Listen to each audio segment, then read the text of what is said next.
Caring for others. When you care so much, you do it for a living. You're helping people out there all the time. And yet you've got a family, and yet you've got illness, and you've got grief, and you've got the things that happen at home. It's like, how do you care that much? That's what we're talking about. Katy Fuerst is next.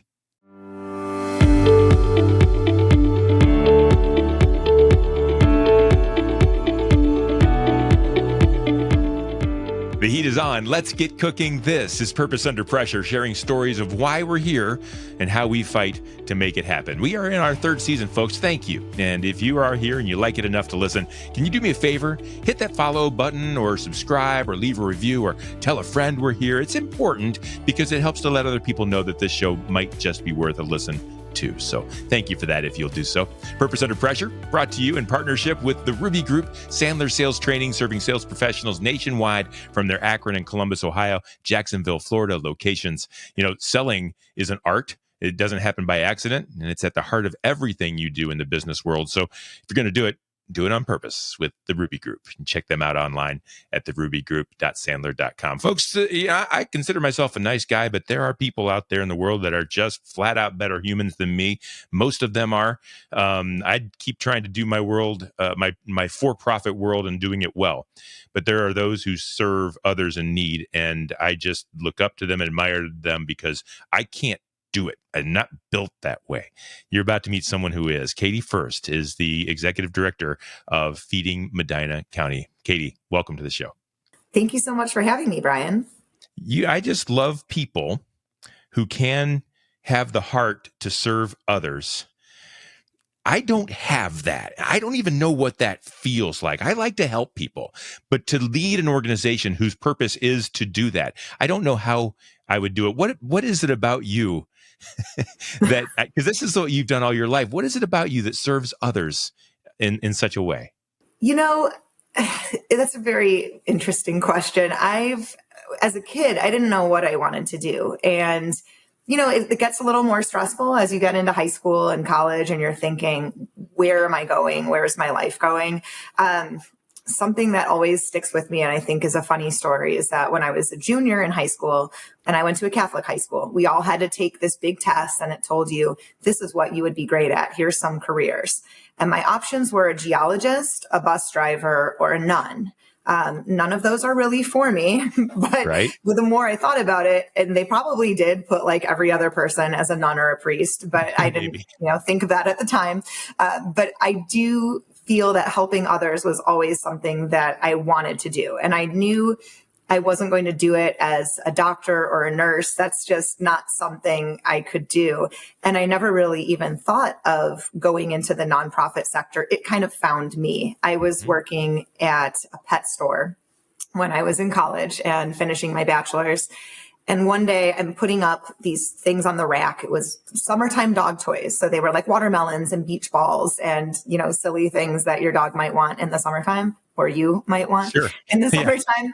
And I put one up and I go, my life has literally no meaning. I'm putting up all of these things and it's going to come fall and I'm going to take all the summertime things down. I'm going to send them back to the parent company and I'm going to put up pumpkin spice lattes and leaves and I'm going to do this forever. And I just said, I cannot do this anymore. And that was the day I went home and I started applying for some nonprofits.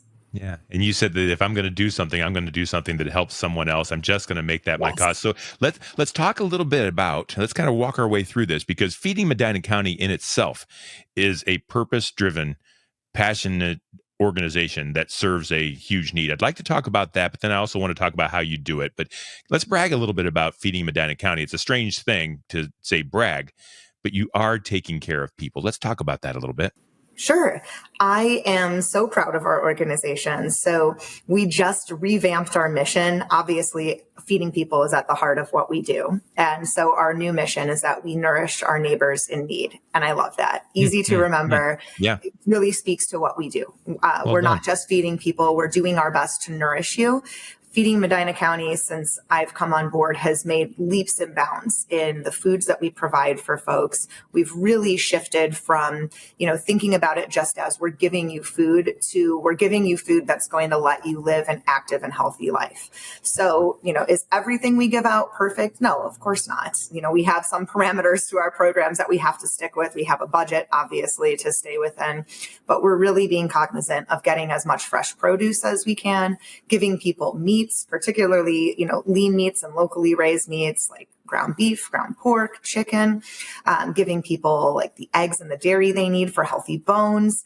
And this is huge. So the pandemic obviously kind of shot up the world of food insecurity and got people thinking about it. Obviously, it also, unfortunately, forced more people to be in need at that point in time. Mm-hmm. But the truth of the matter is our numbers haven't gone down since 2020 because we've been able to say, okay, we started serving this many people. It's sustainable for us as an organization. What do we do to better serve those people? And so we went from serving about, 1,700, 1,800 a month when I started to we're now serving just under 4,000 people each month because we took a look at it and said, it doesn't make sense to have everybody come just to Medina to get food.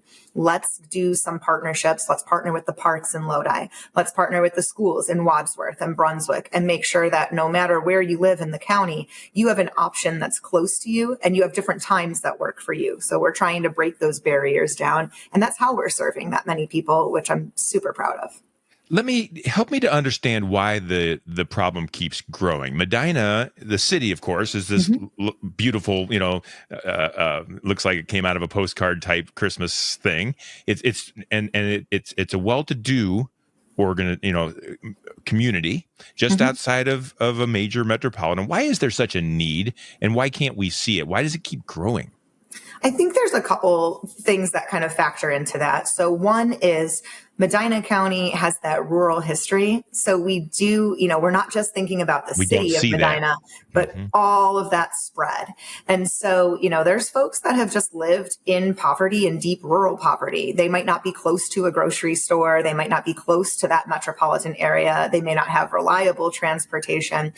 So many reasons. But there's that history of folks that just, and again, that rural community, we have that spirit, right? Like we're going to do this on our own. We're going to pull ourselves up by our bootstraps. We're not going to let people know that we need help because we don't want people to think badly of us. So there's that like small towns talk aspect where people aren't necessarily telling others that they're in need.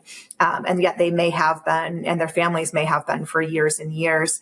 There's also people that, unfortunately, we talked about it before. You've been affected by the pandemic. Maybe you lost your job. You were laid off for 6 months and it just put you behind. And you're in that cycle now of trying to catch back up and catch back up to where you were. And yet it's not always possible. People's hours are cut or they fluctuate. There's so many wild things. We've got single parents that are, of course, struggling. We've got dual income parents who, could be struggling for another reason. We've got seniors who are living on fixed income. And, especially there's a lot of folks right now in their late 80s, early 90s who always thought, Social Security is going to take care of me when I get older because that's what they were told and weren't necessarily saving for retirement the way people are now. So some folks are surviving just on, a meager $800 a month. And it's not enough. It's not enough with the cost of living. The inflation in the past, whatever it's been now, 1.5 years, 2 years, is crushing a lot of people.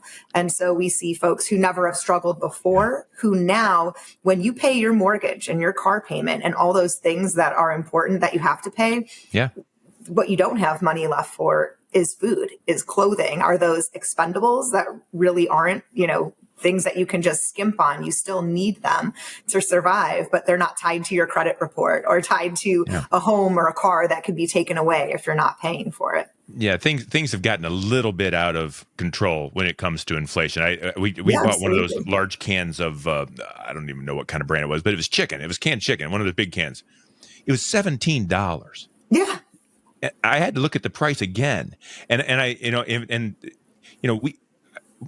we're fortunate enough to be able to buy our own, but it cuts in. And then my kids are telling me that their college loans are about to restart. Mm-hmm. And like all these things just keep adding up. And so I'm interested, Katy, I think back to when you were at the pet store. That was Mm-hmm. an ongoing job that you never thought was going to finish. Yeah. But isn't this as well? Are you finding that your purpose is being satisfied even though this is a problem that's actually getting worse? I do. And, the goal, of course, is that our vision as an organization is that we want to become a Medina County where everyone has enough to eat. Yeah. To me, that's something that's aspirational. Like we can work towards that. And regardless of if there's more people in need, if we're finding more folks need us, we're still working towards an end goal that, let's be real, probably will never be achieved, but it's something that you're going to work every day and you have that purpose. You're going in, and whether you feed one person or you feed 575 that day, you're making a difference in someone's life. A real person is having a meal because of you and what you do. And that's what really keeps me going. I mean, days are tough. I'm not going to lie. A lot of the stuff is things that people don't even think of and see. Like I'm trying to write grants and beg for money so that we do have, what we need to make this work happen. I'll tell you right now, it is not cheap to feed, 3,800 people a month. Right. It's astronomical. But again, you go out there and you do it because you know that someone's eating because of your work. And so you're out there doing it and you're getting it done and you're finding the money and you're finding the resources but I'm also, that's enough pressure. It is. I'm interested too, Katy, in how you overcome a lot of other things, because with all of that going on, you're a young person. I don't know a lot about you. I think, family probably matters. Can you talk to me a little bit too about the pressures that get in the way? Maybe not even just on the job, but how do you kind of keep all of this together? It's a lot of juggling all of those balls or plates in the air every single day. My husband and I, we live in Sharon Township. We have three young kiddos, 8, 10, and I'm going to screw this up, 13, soon to be 14. But that's a lot of pressure. I think about things every day and I'm going, oh my gosh, we have 3 years until Phoenix, our oldest, is going to college. Okay, what are we doing? Yeah. We've got, baseball practice tonight. We've got football practice tonight. How are we going to get everyone here? And it's a lot of, we just laugh. We're like, my husband and I are 2 ships in the night. We don't see each other during the week until probably 8:30, 9 o'clock at night because someone's taking one kid somewhere and someone's with someone else. But it's not quite that simple, is it? You told me a little bit about your husband. You guys are both taking on the challenges, but he's got some pressures and purpose of his own. Talk a little bit about your family dynamic, would you? Sure. So my husband and I, we're both almost 40 now, and we've got the 3 kiddos that we talked about. My husband had an accident back in 2016. He actually has something called cauda syndrome. It's on the rare diseases list, and it's a spinal cord injury that happens at the base of the spine, and it can paralyze you. You have to have surgery within 48 hours of having an injury that causes that spinal cord to be clamped in that region. And he had an accident that wasn't even, something that you would have noted. A lot of people, this happens to them if they're in a car crash, they fall off a ladder from a roof. My husband was simply clicking our youngest son's car seat into the base in the car, and he felt something pop in his back.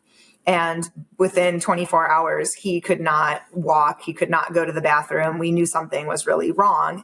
We rushed him to the hospital and he had emergency surgery, but we didn't get there quite in time. So he's not paralyzed fully. He's what you would call a walking paraplegic. He can walk, but he has no feeling in the bottoms of his feet and the backs of his legs. So he's got exceptional grit because he has taught himself to walk. He said he kind of does it by feel. He can feel the vibration to know if he's there. And here he is doing it. He still works every day. He owns a business up in the Cleveland area. He's a mechanic. He's a master mechanic.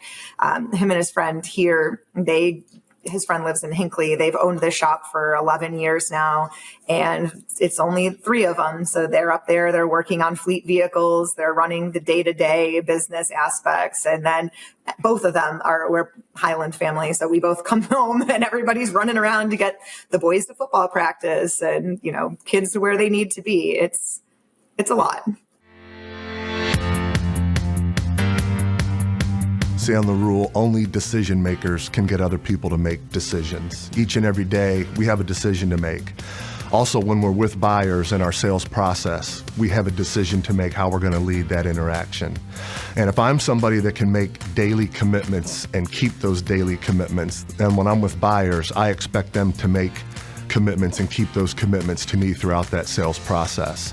So first and foremost, I have to have a decided heart in order to lead other people to make the decisions that I'm expecting them to make.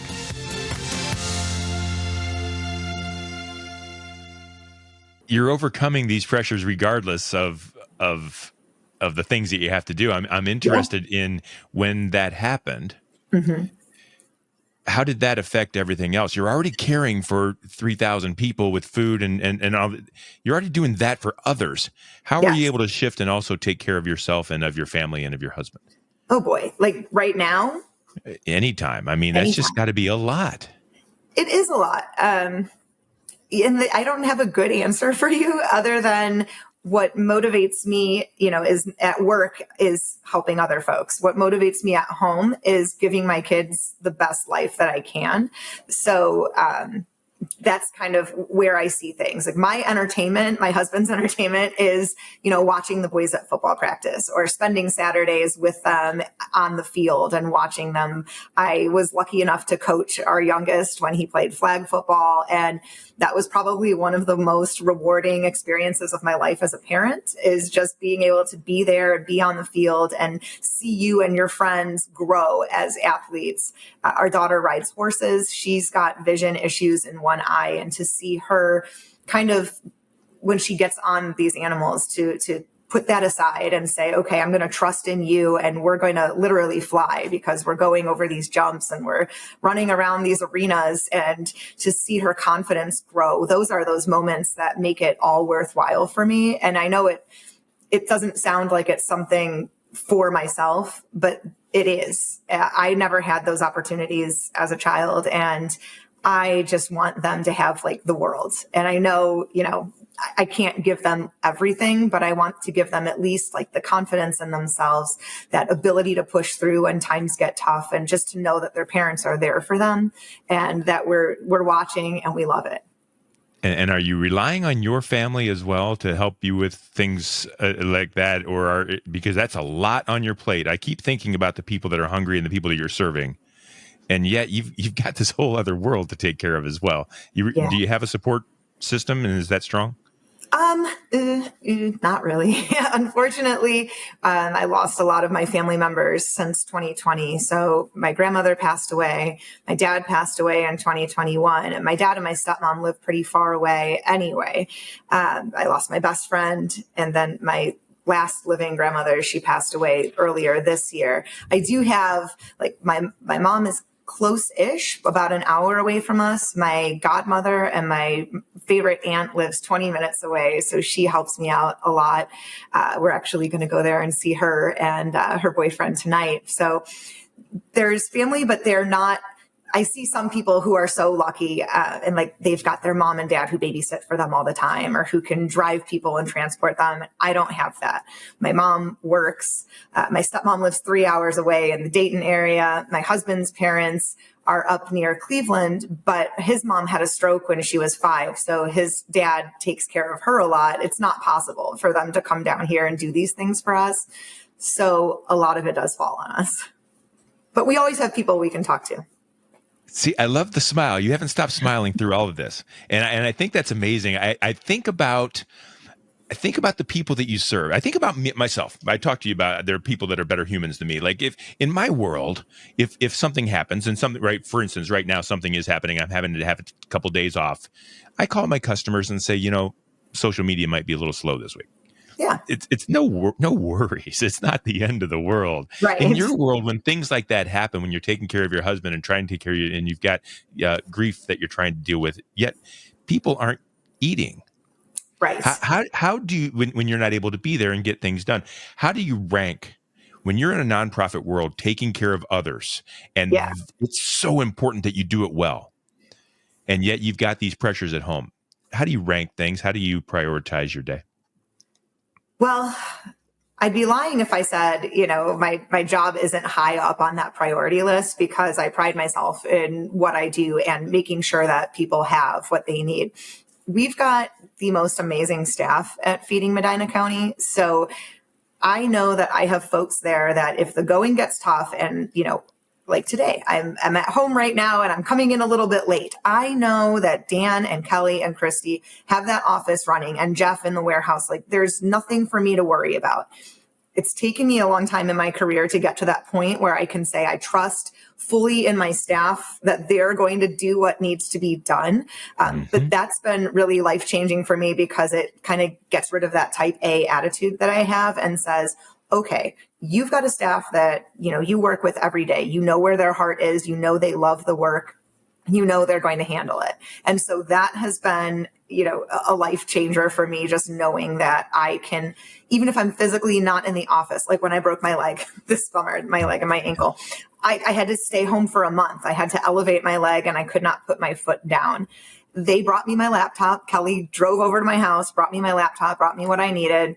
And I never panicked. I never said, things are falling apart at Feeding Medina County, because I knew they were on the ball and they were handling it, and they did. Nobody called me and freaked out about things. They just took care of it. That's the most important thing, is just having that trust in the folks that I work with and knowing that their heart is in the right place too. One of the things that I hope this show does is motivate other leaders to become great leaders. You are obviously one. How were you able to develop that confidence in your staff? Did they just show up and all of a sudden you said, hey, I've got good staff? Or did it require some letting go? What can you share with other leaders to help them do the same?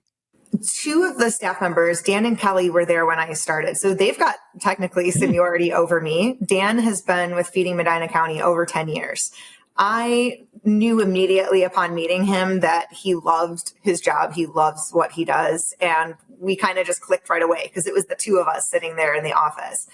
Same with Kelly. When she was doing some work from home, and then when she started coming in, I said, oh, this girl is great. And it was a lot of, at that point, she was part-time. And I said, what can we do to support her and bring her up to where she is also a director within the organization? How can we bring Dan up more and elevate his position? So what I tried to do is work with my board and say, we've got these two amazing people that we don't want to lose, because they have all of the characteristics that we're looking for. They're an asset to this organization.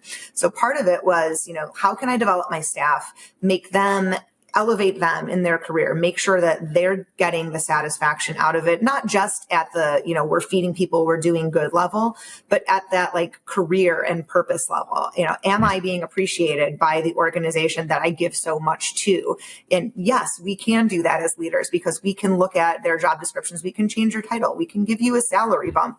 These are things we can give you flexibility, where if you need to work from home because your kids are off school or someone is sick, and we can put that trust in you and say, well, we know you're going to do the work. Take your laptop and go. And just, that's been part of it. And then we brought on two additional folks, Jeff and now Christy, this year. And it's been a lot of the same thing. How can we make sure that these folks feel satisfied? What can I do to make them know that I appreciate what's happening and what they're doing in the warehouse and on the phones and with the clients that come to visit us? So I really try to make sure that my staff feels appreciated, that they know that I know they're doing a good job, because that's what I always wanted. I think that's the right way to lead. Lead the way you would want to be led. I'm thinking about the future. Mm-hmm. I don't think the economy is going to get any better anytime soon. I think we're on that track, right? We've seen economies going up and down, and I think we're on that road. What's the future look like for Feeding Medina County? What's the pressures that you're going to have to overcome to serve the need tomorrow? So we're in the midst of our budgeting process, which is always fun for anyone in a nonprofit. And, doing forecasting and looking at those numbers of folks that we're serving, plus looking at the cost of goods, which is nowhere near what it was in 2020 and 2021. One of the big things that I'm working on now is how will we secure funding and make sure that we can continue to nourish these community members in need, and do so, with our small staff of technically 5 people, but if you put the 2 part-timers together, that's a staff of 4. Right. It's a lot of brainstorming now, and me thinking about like, what is feasible? How many grants can I write? What can we do to convey to our donors that this need is here, it's going nowhere, and that they're the ones that are helping us to meet that need and to ensure that we're not turning anyone away.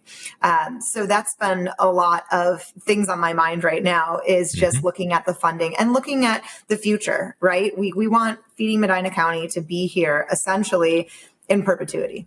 So looking at ways that we're not just funding, the 2024 fiscal year, but we're also looking at sustainable practices, sustainable funding, so that we're here essentially for as long as the community needs us. Folks, maybe you can help Katy. Maybe you need to use some of the services that Katy and her team offer. There may be things that you guys need to talk about. And so, Katy, if someone wanted to reach out to you or find out more about Feeding Medina County, how would they do so? The best way to get me is always email Katy, Katy, at feedingmedinacounty.org. You can also give us a call. 330-421-4816 is the main line. And anyone can talk to you or direct you to me for whatever the need may be. I think people that have a heart for others and have a heart for themselves and their families, they have a different kind of reality. And the neat thing is that when you're diving in head first, Katy, I don't think there's any clouds that you're not going to be able to walk through. You've just got that attitude of, I'm going to be fine. We're going to take care of people and we're going to smile all the way through it. And I think people are better off because there's people like you leading organizations like yours. Thank you. Appreciate it, Brian. Thank you. Thank you for being a part of the show. It's called Purpose Under Pressure by on purpose. And that's what you're doing. And so you're kind of the obvious person. So thank you, Katy. That is Katy Fuerst. She is the executive director of Feeding Medina County, and she is making it happen for many and will be doing so moving forward. So if you can help her out, and if there's financial or any other ways that you can be a part of what she's doing there, please reach out to her. That's Katy Fuerst. She's my guest on Purpose Under Pressure. It's brought to you by the Ruby Group, Sandler Sales Training. Sellers are under pressure to perform, and Sandler helps you to succeed on purpose. You will find all past episodes of Purpose Under Pressure at brianmediastrategies.com/podcast and wherever you stream your podcasts. We do this every week. We'll do it again next week, and we'll see you next time on Purpose.